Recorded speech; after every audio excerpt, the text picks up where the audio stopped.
வணக்கம். சிவாய ஆவணி மாதம் 13ஆம் நாள் விஷ்ணுவுக்கு உகந்த ஏகாதசி திதி. அண்ணாமலையாருக்கு உகந்த திருவாதிரை நட்சத்திரம்.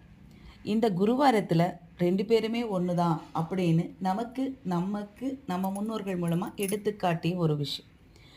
திருநெல்வேலி சங்கரன் கோவில் சங்கர நாராயணர் அற்புதமான ஒரு தடவை போய் பாருங்க. அந்த இடத்துல போய் அவரை தரிசனம் பண்ணிட்டு வந்த கண்கோடி வேண்டும். இந்த உலகுக்கே சிவபெருமானும் ஹரியும் ஒன்றுதான் அப்படிங்கிற உண்மையை உணர்த்த வேணும் அப்படிங்கிற காரணத்துக்காக தான் திருநெல்வேலி புங்கவன கஷேத்திரத்தில் பார்வதிய தேவி அம்மா கோமதி அம்மனா ஒரு யோகினியோட உருவை வச்சுக்கிட்டு ஊசி முனை மீது நின்று கடுமையாக தவத்தில் இருந்திருக்காங்க. சங்கன் பத்மன் அப்படிங்கிற 2 நாக அரசர்கள் சாப விமோசனம் பெற அங்கேயே பூஜை செஞ்சுட்டு வந்திருக்காங்க. அவங்க முன்னாடி ஒரு உடம்புல பாதி சிவன் பாதி விஷ்ணுவா சிவவிஷ்ணு அவதாரமாக சங்கர நாராயணராக தோன்றியிருக்கார். ஸ்வாயனம்.